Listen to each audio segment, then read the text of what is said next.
Hey everybody, it's Matthew, and we need to have a serious conversation today. There's been a practice for a very long time that has always been considered somewhat risky, but we do it anyways. But it's getting worse. That is the practice of writing or accepting from buyer agents buyer love letters. Now, in everything in life, whether it be business or real estate, we learn things as we mature. The maturation process tends to tell us what is healthy and is unhealthy for us. And also the stage of just the world starts to dictate a little bit more about what is good or bad.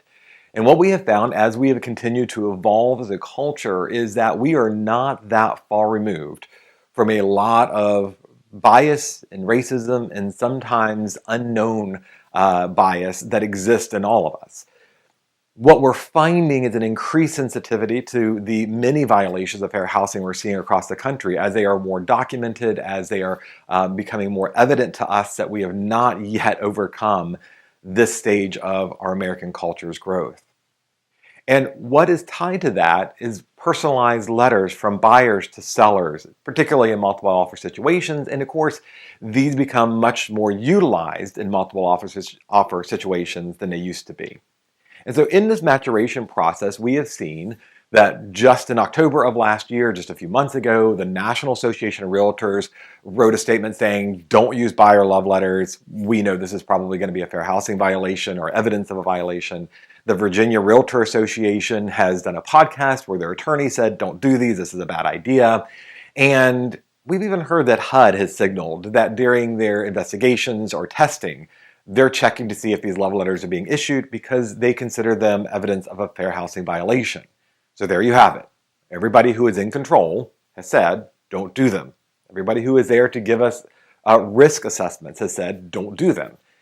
Yet in a recent survey, 93% of agents said, yeah, we write buyer love letters. It's not a good practice. Because when you write a buyer love letter, you are taking the focus away from what is being offered and what may bring the best net to the seller, and now putting the focus on the person. And anytime you put a focus on the person, there are inherent biases or unknown biases that may kick into your seller and may be a violation of fair housing. And outside of all those rules and all those other things, it simply isn't a good thing. It simply isn't worth the risk to subject your buyer to potentially being alienated because of a protected class. It's not in the buyer's best interest, and it certainly isn't in the seller's best interest of being accused of this. So a couple of best practices. One is buyer agents, when you're sitting with the buyer, explain to them that they may have read online or heard about this practice, but quite frankly, there's so many personal letters coming from buyers that they just tend to negate each other, right? They all just become this personal battle and everybody's writing their best story.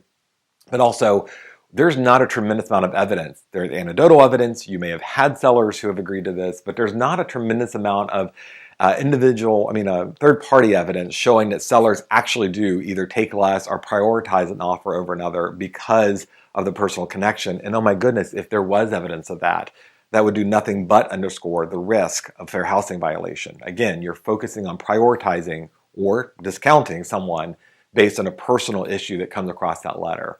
I hear you, some of you are going, we're checking those letters to make sure they don't have any fair housing violations. Look, saying something, and then they are used as an example because we've all seen it, I just can't wait to be in the home and see my children running down the stairs on Christmas morning. You've now disclosed both the familial status as well as probably religious status.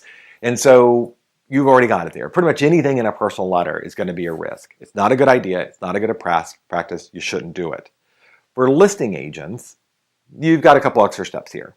During the listing appointment, dear seller, from time to time, I know you may be interested in buyers, but let's talk about fair housing issues, especially right now when there's so much diversity already being challenged and so much controversy being creating challenges in the world. We don't want you to be at risk or being accused of accepting an offer for any reason other it's the best financial decision for your family. And so we strongly suggest that you tell us not to present those personal letters to you, that we simply peel them out of the offer and send it to you. Remember, the seller has a choice in this. We can't just unilaterally make this decision on our own. I can't refuse to present things. There are some attorneys who have argued that a letter from the buyer, because it's in writing and affixed to the offer, is probably part of the offer. So unless the seller explicitly says, I don't want to see any of that, you might have to present it. The first step is get the seller to sign the listing agreement and put in writing. we direct you, the listing agent, to not deliver to us because of the risk any personal letters from buyers at all. Number two, get the seller's consent to put that in MLS and put it in the agent-to-agent comments and say, don't even bother writing them and sending them. The seller doesn't want to see them. The seller's declined seeing these personal letters. And then do just that. Don't show them. And then lastly is to present multiple offers on a spreadsheet. I like using Google Docs where I can email the link to my client, jump on Zoom, explain the multiple offers to them.